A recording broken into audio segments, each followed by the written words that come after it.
శ్రీ సన్నిధి ప్రేక్షకులకు నమస్కారం. మనం ఎందరో యోగులను, ఎందరో గురువులను, మరెందరో సాధకులను నిత్యం కలుస్తూనే ఉన్నాం.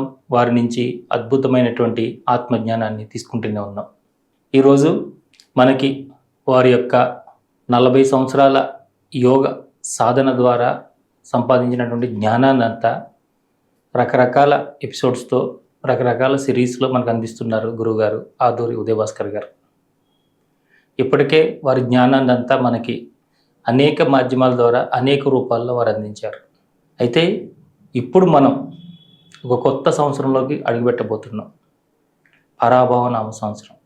ఈ సంవత్సరంలో మన పరిస్థితులు ఏ విధంగా ఉండబోతున్నాయి, అలాగే మనం ఏం చేస్తే కఠినమైన పరిస్థితిని బయటపడగలుగుతాము, ఇలాంటి అనేక విషయాలు గురువుగారు వారి యొక్క అంటే మన జ్యోతిష్ శాస్త్రంగా మనం తెలుసుకునేది కొంత ఉంటే, వీరంతా కూడా వారి యొక్క శక్తితో, వారి యొక్క దృష్టితో ఎన్నో విషయాలు గ్రహిస్తారు. ఎంతోమంది గురువులు వారికి సూక్ష్మ రూపంగా దర్శనమిచ్చి రాబోయే కాలంలో ఏ విధంగా జరగబోతుందనే విషయాలు వారికి తెలియజేస్తూ ఉంటారు. ఆ విషయాలనే ఈ రోజున మనతో పంచుకోబోతున్నారు. మరి ఏమాత్రం ఆలస్యం చేయకుండా ఈ సత్సంగం ప్రారంభిద్దాం. నమస్కారం గురుగారు. నమస్కారం అండి. శ్రీ సన్నిధి ప్రేక్షకులకి మీకు కూడా నమస్కారం. రాబోయే ఉగాది సందర్భంగా శుభాకాంక్షలు. మనం పరాభవ నామ సంవత్సరం అనేది భయపడక్కర్లేదు. 60 సంవత్సరాలు ఉంటాయి తెలుగు సంవత్సరాలు ప్రభావం నుంచి. ఇది 40వ సంవత్సరం. అందుకని మన ఒక జీవిత కాలంలో 60 సంవత్సరాల జీవిత కాలంలో ఎలా ఉండాలి, ఏ వయసులో ఎలా ఉండాలి, దేనికి ప్రాధాన్యత ఇవ్వాలి అనేటువంటివి ఈ సంవత్సర నామాల్లో మనకి సూచనలు అందుతూ ఉంటాయి. అంటే ఒక 40 సంవత్సరాల జీవితం వచ్చేటప్పటికి ఒక మెచ్యూర్డ్ మైండ్ ఉండాలి. సంసార జీవితంలో కూడా ఒక 30-35 సంవత్సరాల కల్లా వివాహం చేసుకోవడం జరుగుతుంది. కాబట్టి పిల్లలు బాధ్యత మనం యవ్వనంలో ఉన్నప్పుడు ఉన్నట్టుగా ఉండకూడదు అని చూపించడమే. పరాభవనామము అని అంటే అసౌకర్యాన్ని, పరాభవాన్ని సూచిస్తోంది. వాటి నుంచి మనం ఎలా తప్పించుకోవాలి అనేది ముందుగానే పెద్దలను అడిగి శాస్త్రాన్ని అధ్యయనం చేసి మనం గ్రహించవచ్చు. మాతృదేవో భవ, పితృదేవో భవ, ఆచార్య దేవో భవ. ఓం గురుర్బ్రహ్మ గురుర్విష్ణు గురుర్దేవో మహేశ్వర గురు సాక్షాత్ పరం బ్రహ్మ తస్మై శ్రీ గురవే నమః. ఓం నిర్నామ నిఖిలేశ్వర నిరంజనానందఘన త్రిపురా పరమేశ్వర గగన సింధు భైరవ మహావతార్ బాబాజీ శ్రీ చరణం నమః. విశ్వం గురుభ్యో నమః. సచ్చిద్ ఆనంద గురుభ్యో నమః. కేవలం ఈ జ్యోతిష్యాన్ని ఈ నూతన సంవత్సరం సందర్భంగా చెప్పేటువంటి ఫలితాన్ని కేవలం రాబోయేటువంటి రోజుల్లో ఏం జరుగుతుంది అన్నదాన్ని దృష్టిలో కాకుండా దీన్ని విద్యగా తెలుసుకోవాలి. దీన్ని మొట్టమొదటిసారి లోకంలో అందజేసినటువంటి మహానుభావుడు ఎక్కిరాల కృష్ణమాచారి గారు. దీనికి ప్రామాణికం, దీని జ్యోతిర్విద్య అంటారు. భగవద్గీతలో అక్షర పరబ్రహ్మ యోగంలో 24వ శ్లోకంలో ఇది ఉంది. అగ్ని, జ్యోతి, శుక్ల ఈ పక్షాల్లో, తర్వాత ఆయనాల్లో ఉత్తరాయణం, దక్షిణాయనం. అందుకని ఈ మార్గాల్లో ఏంటంటే పగలు కానీ, శుక్లపక్షంలో కానీ, ఉత్తరాయణంలో కానీ ఆ మార్గాల్లో వీళ్ళు యోగులు అనబడేటువంటి వాళ్ళని పైలోకాలకి, పరబ్రహ్మానికి చేరుస్తారు అని ప్రామాణికంగా ఉంది. దానికి మనం ఆశ్రయించవలసిందేది అగ్ని. మొట్టమొదటి రాసింది అగ్ని, జ్యోతి. అదే మనకు కనిపిస్తున్నవి జ్యోతులు, సూర్యుడు, చంద్రుడు, తారలు.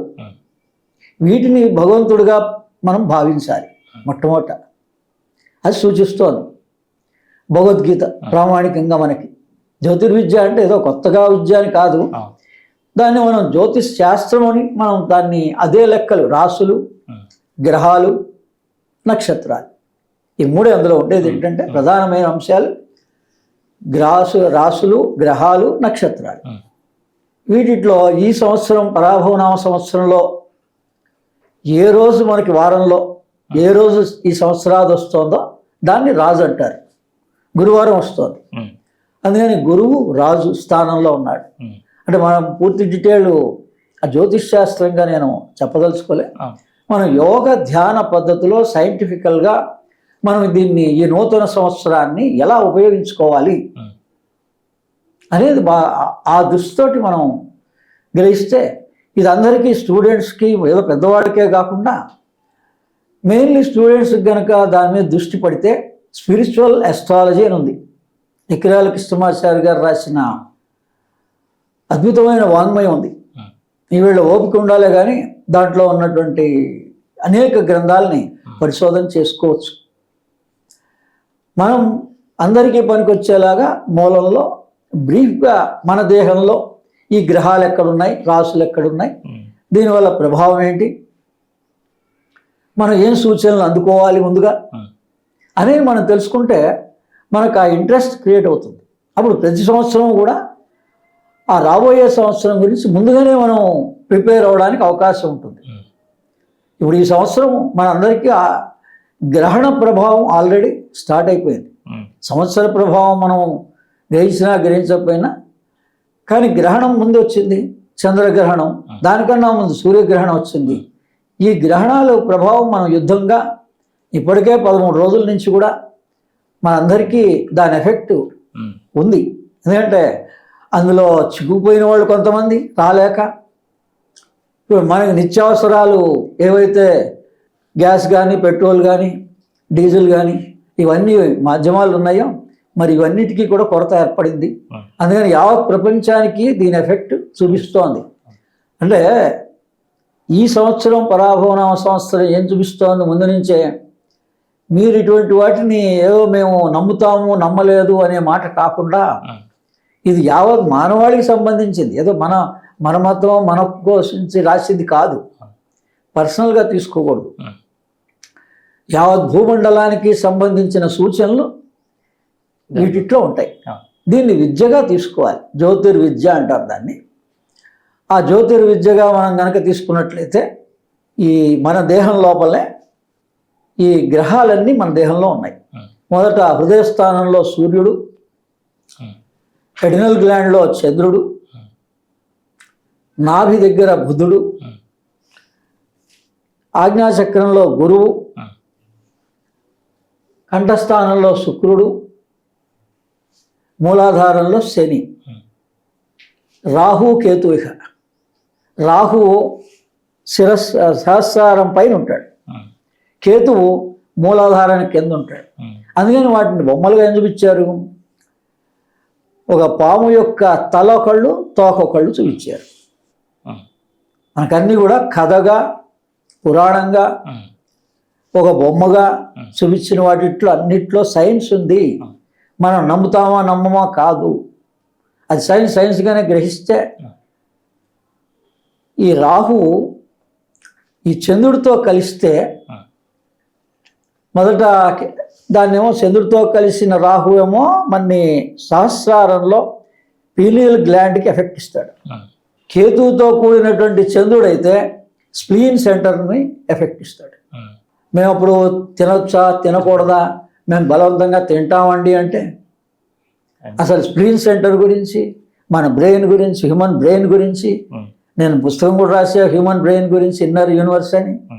ఈ నాలెడ్జ్ మనం తెలుసుకోవాలి. మన బాడీలో ఉన్న పారామీటర్స్ గురించిన వివరం మనం తెలుసుకోవాలి. అందుకని సూర్యుడి నుంచి మనకి 6 కిరణాలు మానవ దేహంలో ప్రవేశిస్తాయి నాభి ద్వారా. ఆ ప్రవేశించినటువంటివి స్ప్లీన్ సెంటర్కి వెళ్తాయి. ఆ స్ప్లీన్ సెంటర్ నుంచి 5 ప్రాణాలుగా డివైడ్ అవుతాయి. అది మొత్తం దేహం అంతా ప్రాణశక్తి ప్రసరిస్తుంది. అందుకని ఈ గ్రహణం దేన్ని ఎఫెక్ట్ ఇస్తోంది, స్ప్లీన్ సెంటర్ని ఎఫెక్ట్ ఇస్తోంది. అందుకని పంచ ప్రాణాల గురించిన అవగాహనే మనకి కలగనీయకుండా చేస్తోంది. ఎందుకు, మన జీవిత కాలంలో ఆ గ్రహణాలకి ప్రాధాన్యత ఇవ్వలేదు. కనిపిస్తుంది కదా దాని ఎఫెక్ట్. మరి మేము భక్తులం అండి, పూజలు పునస్కారాలు చేసుకున్నటువంటి వాళ్ళకు కూడా 5 ప్రాణాల గురించిన అవగాహన ఎంతమందికి ఉంది? అది లేకపోవడానికి కారణం ఏంటి?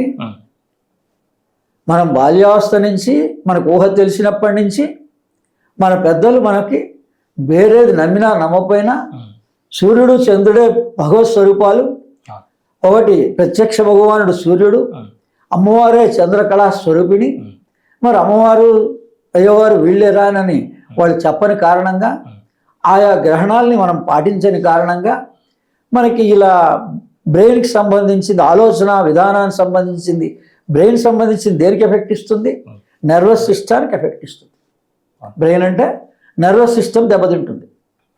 ఈ స్ప్లీన్ సెంటర్ వల్ల డైజెస్టివ్ పార్ట్ అంతా కూడా దెబ్బతింటుంది. దాని తర్వాత అసలు 5 ప్రాణాల గురించిన అవగాహనే మనిషికి జీవిత కాలంలో కలగటంలే. ఒకవేళ కలిగి ఉంటే ఈ ప్రాణాలని మనం ఎలా కాపాడుకోవాలో, ఎలా ఉపయోగించుకోవాలో తెలుసుంటే, ఆ టెక్నాలజీ తెలుసుకుంటే ఈ భయమే లేదు, మృత్యు భయమే లేదు. పంచప్రాణాలు పంచకోశాల గురించి పంచకోశాలకి కనెక్షన్ ఉంది. అలాగే ఈ రాశులు ఇప్పుడు ఏ నెలలో వస్తుంది మనకి? చిత్తా నక్షత్రం కూడిన చైత్రమాసంలో మనకి ఈ ఉగాది ఆరంభం అవుతుంది. అందుకని ఆయా నక్షత్రాలు పరిపూర్ణంగా పౌర్ణమి రోజున ఏ నక్షత్రాలు ఉన్నాయో అవే ఆయా నెలలుగా చైత్రం, వైశాఖం, జ్యేష్టం, ఆషాఢం ఇవన్నీ కూడా నక్షత్రాలు. ఆయా నక్షత్రాలు ఆయా నెలలో పౌర్ణమి రోజు వస్తుంది, అందుకని ఆ పేరు పెట్టారు. అలా మనకు 12 నెలల పేర్లకి ఆ ప్రాధాన్యత, నక్షత్రాలకి సంబంధం ఉంది. అలాగే ఇప్పుడు ఋతువులకి ఈ మనలో ఉన్న గ్లాండ్స్కి సంబంధం ఉంది. ఈ 6 ఋతువులే 6 చక్రాలు. అది కనుక పరిశోధన మనం చేసుకోగలిగితే ఏ చక్రం ఏ ఋతువులో ఎలా ఉంది అని తెలుసుకుంటే మనకి ఇంకా అనారోగ్యం రాదు. అందుకని ఇప్పుడు చైత్ర మాసం ఉంది, వసంత ఋతువు. ఈ వసంత ఋతువు యొక్క ప్రభావం మన దేహంలో విశుద్ధ చక్రానికి, అనాహత చక్రానికి కఫ రూపేణ, ఆయుర్వేదంలో వాత, పిత్త, కఫ 3. ఈ 3 గురించి మీకు తెలిస్తే ఆయుర్వేదాన్ని ఉపయోగించుకోవచ్చు, ఆయుష్ని పెంచుకోవచ్చు. ఆయుర్వేదం ఏం చెప్తోంది? మీ ఆయుష్ని 10 సంవత్సరాలు పెంచుకోవచ్చు, మీ చేతుల్లో ఉంది. Health is in your hands, wealth is in your hands. ఆరోగ్యమే మహాభాగ్యం. మనం ఏ భాగ్యం గురించి ఇన్ని 12 గంటలు శ్రమ పడుతున్నాడో మానవుడు, తన ఆరోగ్యం గురించి ఒక గంట గనక 24 గంటల్లో ఎవరైతే శ్రద్ధ తీసుకుంటారో వాడికి ఏ రోగం రాదు, ఏ డాక్టర్ దగ్గర ఒక్కర్లే. నేను యోగాభ్యాసం మా గురువుల ద్వారా పొందినప్పటి నుంచి నేను ఈ రోజుకి హాస్పిటల్ దగ్గరికి వెళ్ళను, టెస్ట్లకు వెళ్ళను. ఈ ఉగాదిని కూడా ఎలా, ఎప్పుడు ఈ వసంత ఋతువుకి ప్రాధాన్యత ఇచ్చారు అంటే, మనం భూమిని ఒక సర్కిల్గా గీసి ఆ సర్కిల్ని హాఫ్గా ఇలా గీస్తే ఈ సూర్యోదయం, సూర్యాస్తమయం, పగలు, రాత్రి, ఈ పగలు రాత్రి సమానంగా ఉన్న రోజు మార్చి 21. మార్చి 21వ తారీఖు పగలు రాత్రి సమానంగా ఉంటుంది. మళ్ళీ అటువంటి రోజు ఎప్పుడు వస్తుందండి అంటే సెప్టెంబర్ 21కి వస్తుంది. ఈ మధ్యలో జూన్ 22కి ఎక్కువ పగలు ఉంటుంది, రాత్రి తక్కువ ఉంటుంది. అలాగే రివర్స్లో డిసెంబర్ 22కి రాత్రి ఎక్కువ ఉంటుంది, పగలు తక్కువ ఉంటుంది. ఇది కాలం యొక్క, ఈ భూమి యొక్క గమనించి ఈ సీజన్స్ని కూడా ఆ రకంగా ఈ 4 విభాగాలుగా చేశారు. అందుకని ఈసారి చూడండి, మార్చి 21కి 19వ తారీఖు మనకి ఉగాది వస్తుంటే కరెక్ట్గా 21వ తారీఖుకి రంజాన్ వస్తుంది. వాళ్ళు చంద్రుడిని ప్రాధాన్యత తీసుకుంటారు. అది కోయిన్సైడ్ అవుతుంది, వాళ్ళ గురించే వస్తుందని కాదు అక్కడ, అది అలా కోయిన్సైడ్ అవుతుంది. ఎప్పుడైనా మనం ఈ ఉగాదికి ఎంత ప్రాధాన్యత ఇస్తామో మార్చి 21వ తారీఖు కూడా అంత ప్రాధాన్యత ఇవ్వాలి. ఈ ఉగాది అని దాని విశిష్టత ఏంటి గురు? అప్పుడు ఉగాది కానీ ఎప్పుడు అంటే ఈ మనకి 4 యుగాలు ఉన్నాయి కదా, ఈ కృతయుగం ఆరంభం రోజు అని అర్థం. ఇదండి యుగ ఆరంభం రోజు. ఉగాది అంటే యుగానికి మొట్టమొదటి రోజు. బ్రహ్మ సంకల్పం చేసి మొట్టమొదట ఆ యుగాన్ని సృష్టించిన రోజు ఆ రోజు. అందుకని మనం బయట వాతావరణాన్ని గమనించినా మనకి ఈ వసంత ఋతువు చిగురించడం, అంటే సంకల్ప సిద్ధి కలుగుతుంది ఈ వసంత ఋతువులో మనకి. అంటే ఎలా ఉండబోతుంది గురుగారు ఇప్పుడు మన భారతదేశంలోనికి ప్రజలకు ఏ విధంగా ఉండబోతుంది, అంటే మనం ఇప్పుడు ప్రపంచవ్యాప్తంగా ఏ విధంగా ఉండబోతుంది? ఇప్పుడు దీంట్లో ఏంటంటే రాసు గురువు, మంత్రి కుజుడు, ఆ తర్వాత ఈ సంవత్సర అధిపతి కేతువు. కనీసం ఈ 3 పేర్లు మనం 3 తెలుసుకుందాం. రాజు అంటే చెప్పే కదా, ఏ రోజు సంవత్సరాది వస్తుందో వారంలో ప్రతి సంవత్సరం కూడా ఆ రోజుని రాజు అంటారు. గురువారం వస్తుంది కాబట్టి గురువారం రాజు అంటారు, శుక్రవారం వస్తే శుక్రగ్రహం రాజు అంటారు. అందుకని గురువారం వస్తుంది, గురుడు రాజు, కుజుడేమో మంత్రి. తర్వాత సంవత్సరాధిపతి కేతు. కేతు గ్రహం అంటే ఇప్పుడు మామూలు గ్రహణాలు పట్టినప్పుడు మనకు దాని విశిష్టత తెలుస్తూనే ఉంది కదా. అందుకోసం ఈ కేతుకి అధిదేవత, ప్రత్యధి దేవత అని 2 ఉంటారు ప్రతి గ్రహానికి. ఈ కేతుకి అధిదేవత చిత్రగుప్తుడు, ప్రత్యధి దేవత బ్రహ్మ. మనకి ఇక్కడ ఉప్పుగూడలో చిత్రగుప్తుడు దేవాలయం ఉంది. హైదరాబాద్లో ఫలక్నామాకు ముందు ఉప్పుగూడ రైల్వే స్టేషన్ ఉంది. ఉప్పుగూడలో చిత్రగుప్తుని దేవాలయం ఉంది. అక్కడికి వెళ్ళడం మంచిది. భక్తులు అనేటువంటి వాళ్ళు ఏ దేవాలయం దర్శనం చేసుకుంటే మనకి ఈ సంవత్సరం యొక్క ఎఫెక్ట్ మన మీద పడదు అని అంటే అది. రెండవది బ్రహ్మ. బ్రహ్మకు సంబంధించినటువంటి ప్రధాన దేవాలయం అలంపూర్ జోగులాంబ దగ్గర నవబ్రహ్మ ఆలయం ఉంది. అసలు ఆ అమ్మవారిని ఈ ముస్లిమ్స్ దేవాలయాన్ని పడగొట్టినప్పుడు భద్రపరిచిన చోటు బ్రహ్మస్థానంలోనే భద్రపరిచారు. ఆ తర్వాత అక్కడికి తీసుకొచ్చి మళ్ళీ ప్రతిష్ఠ చేశారు. అంటే అది కాశీ అన్నపూర్ణ విశాలాక్షితో సమానం. మనం కాశీ దాకా పోలే వాళ్ళు మనకి ఇక్కడనే అలంపూర్ జోగులాంబ అమ్మవారిని దర్శనం చేసుకుంటే మనకి ఈ సంవత్సర ప్రభావం నుంచి బయటపడతారు. అందుకని ఈ సంవత్సరం యొక్క దాన్ని ఎలా తప్పించుకోవాలి అన్నది ఇలా శాస్త్రంలో చాలా సులభమైన పద్ధతుల్లో ఉంటాయి. అంటే పరాభవ నవ సంవత్సరానికి రాజు గురువు అంటున్నారు కాబట్టి, అంటే గురువుని ఆశ్రయించిన గురువుని ఆశ్రయించిన వాళ్ళకి తప్పకుండా ఎటువంటి ఇబ్బందులు రావు. కేవలం మా గురువు గారు అండి, నాకు కూడా ఒక గురువు ఉన్నారు అని మనం కూడా ఒక కాలేజ్ చదివినట్టుగా ఈ రోజున ఫ్యాషన్ అయిపోయింది. గురువు ఉన్నాడంటే లాభం లేదు. ఆయన చెప్పింది వీళ్ళు ఎంతవరకు ఆచరణిస్తున్నారు, అది మంత్రం కావచ్చు, సాధన కావచ్చు, ఏదన్నా కావచ్చు. అందుకని అన్ని సాధనలో ఏ సాధన గొప్పది అని అంటే అశ్విని సూక్తం చదవడం అనేటువంటిది చాలా గొప్పది. ఇలా స్తోత్రాలు కానీ ఏమన్నా పఠించి మన నివారణోపాయాలు పెద్దలు ఏం చెప్తున్నారో ఈ 3 గ్రహాలకి బాగా ఇంకోసారి గమనించండి. మనం మామూలుగా పంచాంగం ప్రతి వాళ్ళకి వాళ్ళ కుల పంచాంగం అందుతోంది. అందులో ఈ గ్రహాలకి దోషాలు ఉంటాయి, ఎంత జపం చేయాలని కూడా ధ్యాన శ్లోకాలు ఉన్నాయి. ఇప్పుడు చంద్రుడు ఉంటే దధితంక తుషారావం క్షీరోదార్ణవ సంభూతం తం నమామి శశినం సోమం శంభోర్మకుట భూషణం అని ఇలా 9 గ్రహాలకి 9 ధ్యాన శ్లోకాలు ఉంటాయి. ఆ పక్కనే రాస్తారు ఎంత జపం చెయ్యాలో. అందుకని ఈ సంవత్సర కాలంలో మనం గురువు యొక్క ధ్యాన శ్లోకాన్ని రాజుది, మంత్రిది, ప్రధాన దేవతది, అలా కేతువుది, అందుకని కుజుడిది కేతువుది కూడా చేసుకుంటే మంచిది.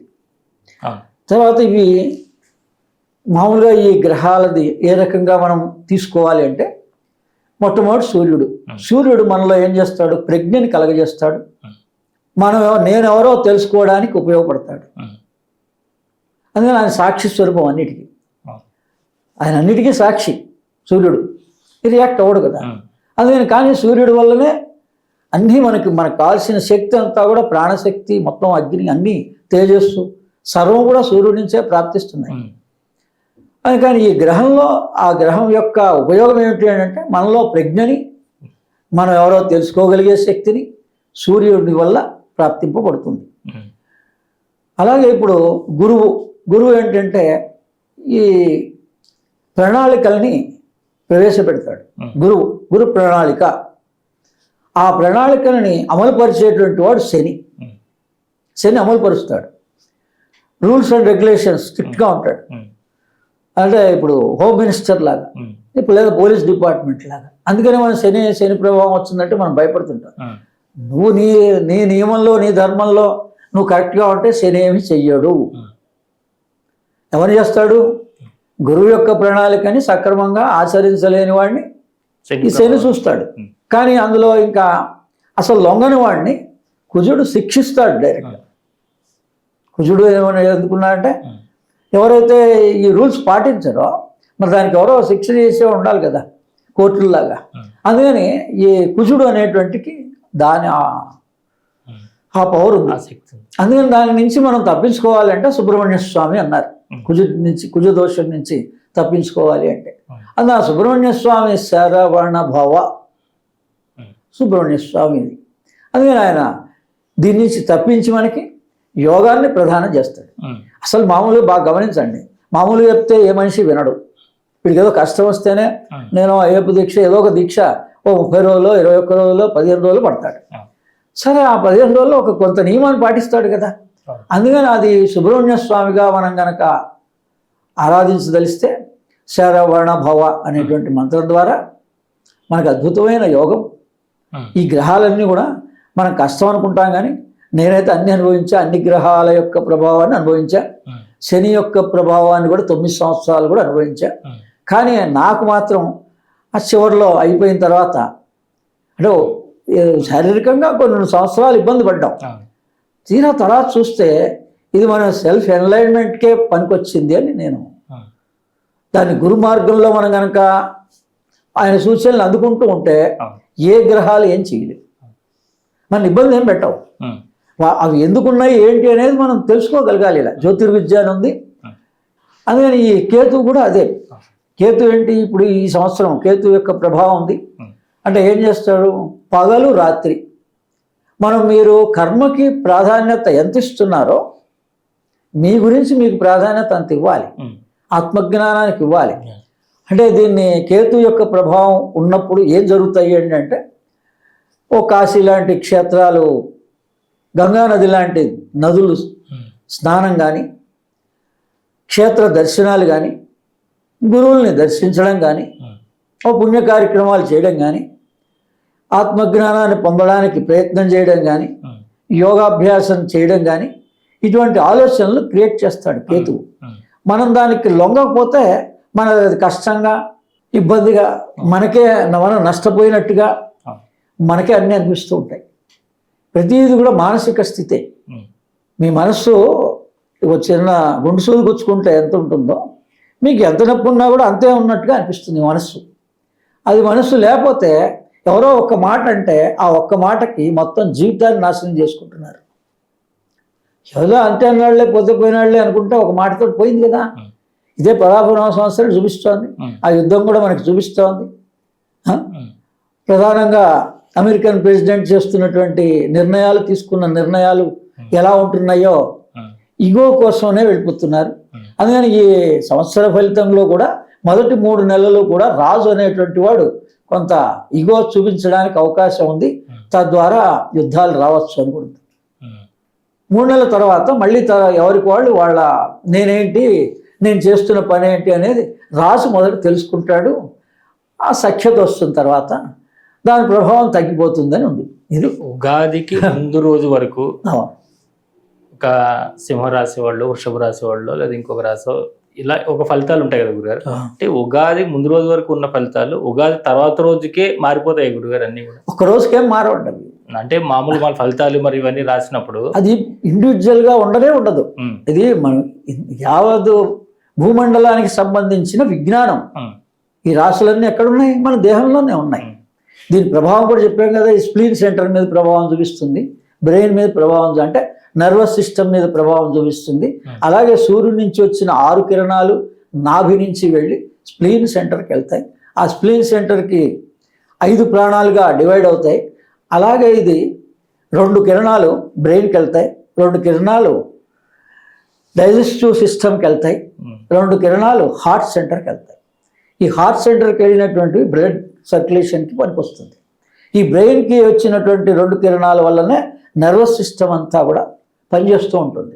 ఇదేమో ఎండోక్రైన్ సిస్టమ్, మన దేహం బాగుండాలి అంటే endocrine system, blood circulation, nervous system ఈ 3 సక్రమంగా ఉండాలి. మనం ఏం చేస్తున్నాం, ఈ బాధ్యత తీసుకెళ్ళి డాక్టర్కి అప్పచెప్తున్నాం. డబ్బే సంపాదించుకొని డబ్బు ద్వారా ఆరోగ్యం వస్తుంది అని మనం మందుల ద్వారా ఆరోగ్యం వస్తుందని భ్రమిస్తున్నాం. ఇటువంటి అహంకారం ఉండకూడదని రాబోయే సంవత్సరం చూపిస్తోంది. అంటే నిన్ను నువ్వు తెలుసుకో, అవును గురుగారు, నీ జనవరి దేహాన్ని గురించి పరిశీలన చేయి. జనవరి 1 వచ్చింది అనుకోండి, కొత్త సంవత్సరం, ఆంగ్ల నూతన సంవత్సరాన్ని అందరూ కూడా వారి వారి జీవితాల్లో ముఖ్యమైన నిర్ణయాలు ఈ సంవత్సరం నుంచి, ఈ రోజు నుంచి మేము ఈ విధంగా ఉంటామని నిర్ణయాలు తీసుకోవాలి.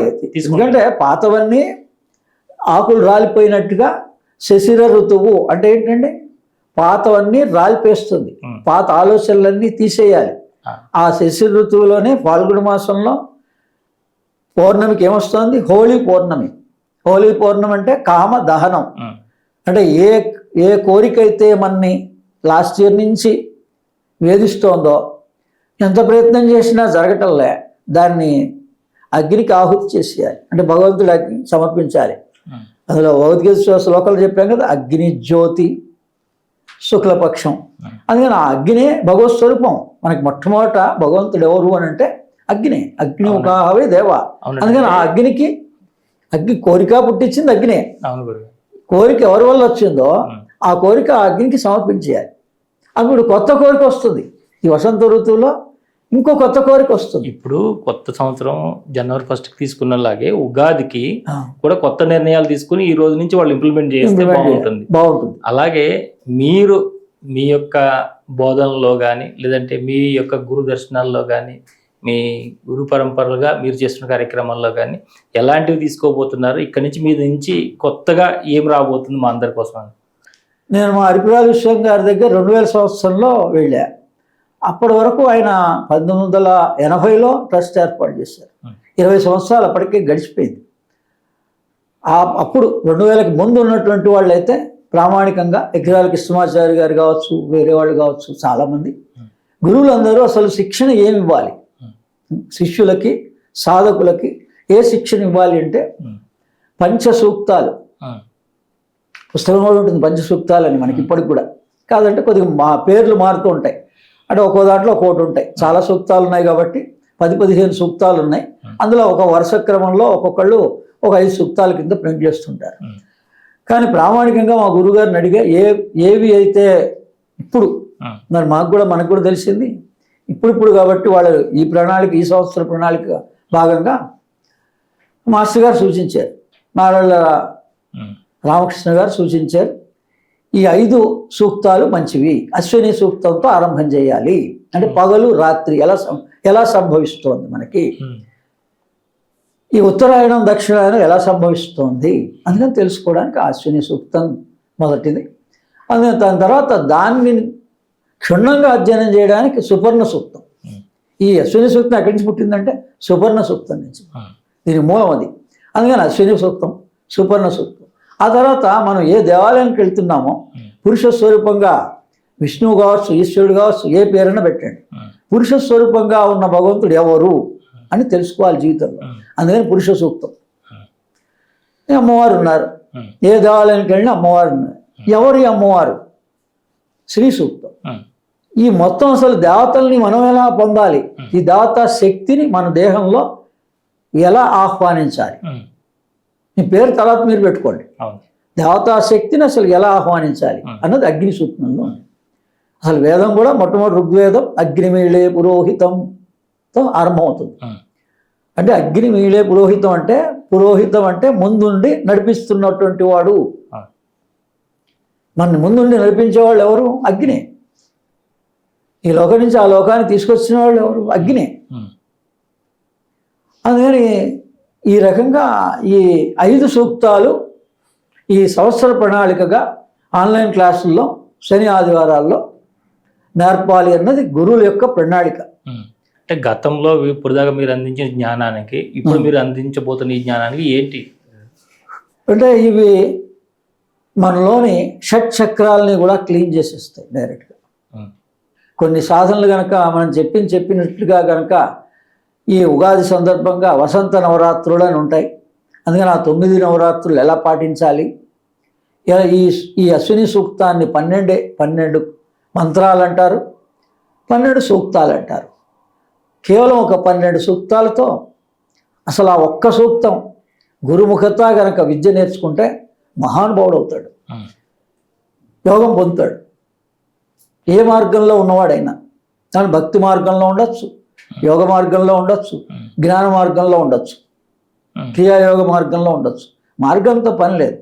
మన మొట్టమొదటి భగవద్గీత మీకు అర్థమైపోయిందంటే చెప్పాక ఇది జ్యోతిర్విద్య. ఈ జ్యోతిర్విద్యను గురుముఖత నేర్చుకొని ఇలా అమ్మవారిని ఆశ్రయిస్తూ ఆయా నవరాత్రులు కానీ ప్రధానమైన రోజులు ఆచరిస్తూ మనం కనుక సాధన చేస్తే, అదే గురుడు ప్రధానంగా ఈ సంవత్సరం రాజుగా ఉన్నాడు కాబట్టి గురువు చెప్పింది మనం ఆచరించాలి తప్ప మన ఇష్టానుసారంగా మనం ఆచరిస్తే అంత ఫలితాలు రావు. ఈ ఉగాది రోజున వారు ఏ విధంగా పూజా కార్యక్రమాలు కావచ్చు, లేదంటే వారు చేయవలసినటువంటి కార్యక్రమాలు కావచ్చు, లేదా వారి పెద్దల దగ్గరికి వెళ్ళి ఏ విధంగా చేసుకోవాలి, ప్రకృతిలోకి వెళ్ళి ఏ విధంగా అంటే మామూలుగా మనం అందరం ఉగాది పచ్చడి చేస్తాం. ఉదయాన్నే బ్రాహ్మీ ముహూర్తంలో లేస్తే ఇది కొత్త సంవత్సరం కాబట్టి, చైత్రమాసం కాబట్టి కనీసం ఆ రోజు మనం శ్రద్ధతో ఆచరించినా అది మళ్ళీ మళ్ళీ మనకు గుర్తు చేస్తుంది. కనీసం ఇవాళ కాదు రేపైనా సూర్యోదయం కల్లా ముందు లేవాలి అన్నది ప్రధానంగా నేర్చుకోవాల్సిన విషయం. కాబట్టి ఆ రోజు మనం పాటిస్తే, అలాగే మొత్తం బాడీ అంతా కూడా డీటాక్సిఫికేషన్ చేసుకోవడమే ప్రధానం. కరోనా కూడా మనకి ఏం చూపించింది, మనమేం భయపడక్కర్లే. కొంతమంది మరి ప్రిడిక్షన్ చేసేటువంటి వాళ్ళు చాలా భయానకంగా కూడా చూపిస్తున్నారు. కానీ అంటే ఆ గ్రహాల స్థితి 2000 సంవత్సరంలో 2021లో ఎలా ఉందో ఈ 26లో కూడా అలాగే వస్తుంది అని చూపిస్తున్నారు. అంటే ఈ కరోనా నుంచి మనం జ్ఞానోదయం పొందాలి జరిగిన దాని గురించి. ఎందుకంటే రీసెర్చ్ చేశారు కదా, ఇది ఎందుకు వచ్చింది ఏంటి అనేది వాళ్ళ పద్ధతిలో ఎలా రీసెర్చ్ చేశారో మనం ఇలా జ్యోతిర్విద్య ప్రకారంగా తెలుసుకోగలిగితే 21 రోజులు మన శరీరాన్ని మనమే డీటాక్సిఫై చేసుకోవాలి, మన దేహంలోని అవయవాలన్నిటినీ కూడా అన్నది ప్రకృతి మనకి సూచిస్తోంది. అందుకని మన ఉగాది పచ్చడి అనేటువంటిది కూడా అందులో పులుపు ఉంటుంది, చింతపండు ఉంటుంది, బెల్లం ఉంటుంది, షడ్ రుచులు ఉంటాయి. ఈ 6 చక్రాలకి క్లీన్ అవుతాయి. అదే ఈ 6 చక్రాలు కూడా క్లీన్ అవ్వడం కోసం మొట్టమొదట అంటే లోపల ఉన్న అవయవాలన్నీ నర్వస్ సిస్టమ్ మీద ఈ ప్రేగుల్లోనూ మొత్తం ఉన్నటువంటి మాలిన్యాలన్నీ కూడా పోతాయి అన్నమాట. అందుకని అది మనం దైవ ప్రసాదంగా మొట్టమొదటి నిద్ర లేచిన తర్వాత ఓ దీపం పెట్టి భగవంతుడికి నివేదన చేసిన తర్వాత తీసుకోవాలి. మనం దాన్ని మన ఇష్టానుసారంగా ఏ పడితే అవి పదార్థాలు దాంట్లో కలుపుకొని తీసుకోకూడదు. అది ఒక ఔషధంగా, ఆయుర్వేద ఔషధంగా భావించి అది వాళ్ళు ఎలా చెప్పారో ఆ పదార్థాన్ని ఎలా తయారు చేయమన్నారో ఆ పద్ధతిగానే తయారు చేయాలి. ఇప్పుడు మనం ఏం చేస్తున్నాం, ప్రతి పండుగని మన ఇష్టానుసారంగా అలా వాటిని మార్చేసుకుంటున్నాం మనం, దాని ప్రభావం పోతుంది. అంటే గురుగారు ఇప్పుడు ఏదైనా గ్రహదోషం ఉన్నదనుకోండి, అంటే ఈ బుద్ధుడు మొదటిది ఈ సంవత్సరం ఉగాది సందర్భంగా ఈ 3 గురించి మీరు తెలుసుకోండి. గురువు, తర్వాత కుజుడు, కేతు. మిగిలిన మీకే దాని ఇంట్రెస్ట్ బట్టి మిగిలిన గ్రహాల గురించి తెలుసు. మీరు యోగ సాధనలో ఉన్నారు కాబట్టి ఒక గ్రహ దోషము, నాకు కుజ దోషం ఉందనో, లేదా కేతు దోషం ఉందనో, లేదంటే బుధుడు నీచంగా ఉన్నాడనో, గురువు నీచంగా ఇలా చెప్తుంటారు. ఈ దోషాలని యోగ ద్వారా అంటే సాధన ద్వారా తొలగించుకోవడానికి అవకాశం ఉందంటే ఎంతసేపు పరిహారాలు అనేది అసలు ఆ పరిహారాలు అవి కావు. నేను మనం చెప్పేది మనం ఏం చెప్తున్నాం, ధ్యాన శ్లోకం ప్రతిది ఉంది. 9కి 9 ధ్యాన శ్లోకాలు ఉన్నాయి. సరే మీరు ఎంత చదవాలండి అని అడుగుతారని వాళ్ళు అక్కడ ముందు లెక్క రాశారు. దాన్ని మీకు తోచినట్టుగా రోజుకి కొంత చేయండి. మీ అవసరాన్ని బట్టి త్వరగా తగ్గాలంటే ఎక్కువ సమయం కేటాయించాలి. లేదు అని అనుకుంటే మీకున్న సమయంలో ఎన్నిసార్లు జపం చేయగలుగుతారో. మనం ఎప్పుడు ధ్యాన మార్గంలో మరి ధ్యాన శ్లోకాన్ని మనమే స్మరించాలి. మన జపం మనమే చేసుకోవాలి. మనం వేరే వాళ్ళు చేస్తే అది మనకి చెందదు. వాడు కడుపు నింపుకుంటే మన ఆకలి తీరదు. అందుకని అది కేవలం దాన ధర్మంగా పనికొస్తాయి తప్ప మన దోషాలని మనమే నివారించుకోవాలి. అందుకని ఇది సైంటిఫికల్గా తెలుసుకోవడానికి ప్రయత్నం చేయండి. ఈ దేహంలో ఎక్కడ పార్ట్లో ఉందో చెప్పాం కదా. ఈ మూలాధారానికి కింద కేతు ఉంది, ఈ సహస్రారాని పైన రాహు ఉంది, ఈ మిగిలిన అన్ని చక్రాలుగా చెప్పాం. దాని ఋతువుల్లో ఏ ఋతువులో ఈ గ్రహాలు ఉన్నాయో ఆయా పాయింట్స్ ఉన్నాయో తెలుసుకోవాలి. ఈ వసంత ఋతువులో ఈ 2 నెలల్లో విశుద్ధి చక్రానికి అనాహత చక్రానికి కఫ రూపేణ ఇబ్బందులు రావచ్చు. అందుకని వాటిని రాకుండా మనం ముందుగా తెలుసుకొని కఫానికి సంబంధించినవి ఏవే పదార్థాలు ఉంటాయో అవి తీసుకోకుండా జాగ్రత్త పడడానికి వస్తోంది, చూపిస్తోంది ఈ జ్యోతిష్యం. అలానే రెండోది గ్రీష్మ ఋతువు. ఇది నాభిస్థానానికి అగ్ని. గ్రీష్మ ఋతువు అంటే అగ్ని, వాత పిత్త కఫ, అంతే కదా, 3 కదా ఉన్నది. కఫ అయిపోయింది ఇక్కడ. ఇది పిత్త అగ్ని అంటే నాభి. అది ఏ నెల చూపిస్తోంది, ఏ ఋతువులు చూపిస్తోంది? గ్రీష్మ ఋతువు చూపిస్తోంది. దాని తర్వాత శరద్ ఋతువు. శరద్ ఋతువులో ఈ శిరోభాగంలో ఆజ్ఞాచక్రం సహస్రారానికి ఈ ఋతువు ఎఫెక్ట్ ఉంటుంది బాగా. దాని తర్వాతకు వచ్చేటప్పటికల్లా వర్ష ఋతువు ఉంది మధ్యలో. శరద్ ఋతువు కన్నా మధ్యలో వర్ష ఋతువు ఉంది. వర్ష ఋతువు మన ఎడినల్ గ్లాండ్కి స్వాదిష్టాన చక్రానికి సంబంధించింది. ఆ వర్ష ఋతువు అక్కడ ప్రాబ్లమ్స్ వస్తాయి. అందుకని వాటికి మనం జాగ్రత్తలు వహించాలి. ఆ వర్ష ఋతువు ఎడినల్ గ్లాండ్ స్వాదిష్టానం దాటాక పైకి వస్తుంది శిరోభాగానికి శరద్ ఋతువు. చివరి 2 ఋతువులు శశిర ఋతువు, హేమంత ఋతువు, మూలాధారానికి సంబంధించింది. మనలో ఉన్న మూలాధారానికి సంబంధించింది. ఈ రకంగా ఆ ఋతువుల్లో మన బాడీలో ఎటువంటి అనారోగ్యం రావడానికి ఆస్కారం ఉంది ముందే తెలుసుకోవచ్చు. ఇంకప్పుడు జ్యోతిష్యం దేనికి పనికి వస్తుంది? ముందు మీ దేహాన్ని పరిశుద్ధం చేసుకోవడానికి పనికి వస్తుంది. ఆ గ్రహణాలు ఏం పనికి వస్తున్నాయి? మీలో ఉండే నర్వస్ సిస్టమ్ని, స్ప్లీన్ సెంటర్ను, ఇది 3 నెలలకు రావచ్చు, ఎప్పుడైనా రావచ్చు కదా. ఆ గ్రహణాల సమయంలో అక్కడ ఎఫెక్ట్ ఇస్తోందని చూపిస్తోంది. టోటల్ సైన్స్ అండి అది. అందుకని మామూలు ఎవరి భయానికి మనం ఏమీ భయపడక్కర్లేదు. ఇది సైన్స్ సబ్జెక్టు. ఓ డాక్టర్గా ముందు తెలుసుకున్నాడు కాబట్టి వాడి దేహం గురించి వాడికి భయం లేదు. అలాగే మనం ఈ జ్యోతిర్విద్యను తెలుసుకోండి. మెల్లగా ఒక్కొక్క గ్రహం గురించి తెలుసుకోండి. మీ దేహంలో ఎప్పుడుందో తెలుసుకోండి. ఈ సీజన్స్ని ఎలా ఉపయోగించుకోవాలో తెలుసుకోండి. ఈ రకంగా మీరు ఈ ఉగాదిని జ్యోతిర్విద్యగా ఉపయోగించుకుంటారని మిగిలిన విషయాలన్నీ నేను ఆన్లైన్ క్లాస్లో చెప్తాను. ఏమైనా వివరాలు కావాలన్న వాళ్ళు సంప్రదించవచ్చు. మరి స్పిరిచువల్ ఎస్ట్రాలజీ అని ఇంట్రెస్ట్ ఉన్నటువంటి వాళ్ళు ఆ స్పిరిచువల్ ఎస్ట్రాలజీ నేర్చుకోవచ్చు, బాగుపడవచ్చు. వాళ్ళకి బాగుంటుంది, దేశానికి ప్రపంచానికి కూడా వాళ్ళు మార్గదర్శకులు అవుతారు. రేపు పొద్దున్న కొంత సమయాన్ని రోజులో కేటాయించుకున్నా లేదా 6 నెలలకు 1 నెల రోజులు కేటాయించుకున్నా వాళ్ళు ఆ సబ్జెక్ట్ని కనుక నేర్చుకోవాలి అని అనుకుంటే ప్రకృతి సహకరిస్తుంది. ఒక గురువుని ఆశ్రయించి, ఈ సంవత్సరం గురువు ప్రధానం కాబట్టి సాధ్యమైనంత వరకు వాళ్ళ మనసుకి ఇష్టమైనటువంటి గురువు మీద గురుత్వం పెట్టి ఆ గురు ద్వారా ఏదో ఒక ఉపదేశాన్ని పొందండి. చాలా సంతోషం గురువు. అది అందరికీ ఉగాది శుభాకాంక్షలు. మరొకసారి ఈ విధంగా చెప్పినవి ఆచరించుకుంటారని, ఈ గ్రహాల గురించి మనమే దృష్టి పెట్టాలని, అలానే కర్మకి ఎంత ప్రాధాన్యత ఇస్తున్నామో జ్ఞానానికి కూడా అంత ప్రాధాన్యత ఇవ్వండి. ఓ భగవద్గీత శ్లోకాలు చదవడానికి కానీ, స్తోత్రాలు రోజు నిత్యం పఠించడానికి కానీ. అందుకని అన్నిట్లోకి సూర్యోపాసన గొప్పది, స్వరయోగం గొప్పది. ఈ స్వరయోగం చాలా పుస్తకాల్లో రాయడం జరిగింది. అందుకని చాలా సులభం. రోజు నిద్ర లేవగానే పౌర్ణమి దాటాక 3 రోజులు, అమావాస్య దాటాక 3 రోజులు ఏ నాడి నడుస్తోంది? పౌర్ణమి దాటాక సూర్యనాడి, అమావాస్య దాటాక చంద్రనాడి 3 రోజులు నడవాలి. ఈ రకంగా ఆచరించి అందరూ సంతోషంతో సౌభాగ్యంగా ఉండాలని కోరుతున్నాను. ఈ పరాభవ నామ సంవత్సరంలో జ్యోతిశాస్త్రం ఏం చెప్పినా కూడా, అంటే ఈ రాశి వారికి ఇంత ఘోరంగా ఉంటుంది, ఈ రాశి వారికి అద్భుతంగా ఉంటుంది, లేదు మన దేశ పరిస్థితులు ఈ విధంగా ఉంటున్నాయి, మన భవిష్యత్తు ఈ విధంగా ఉంటుంది, ప్రపంచం ఈ విధంగా అయిపోతుంది, ఇవన్నీ చెప్పినా కూడా ఎవరైతే గురువుని ఆశ్రయించి ఉంటారో, ఎవరైతే యోగ సాధకులు ఉంటారో, ఎవరైతే ధ్యాన సాధకులు ఉంటారో, ఎవరైతే ఆ పరబ్రహ్మ స్వరూపంతో లయమై ఉంటారో వారెవ్వరికి కూడా ఇవేమీ కూడా వర్తించవు. వీరందరూ కూడా ఎవరైతే గురువుని ఆశ్రయించి గురు పాదాలను సేవిస్తుంటారో వారు మాత్రం వీటన్నిటికీ అతీతంగా జీవించవచ్చు. ఇదే విషయం కొన్ని యుగాలుగా నిరూపితమై ఉన్నది.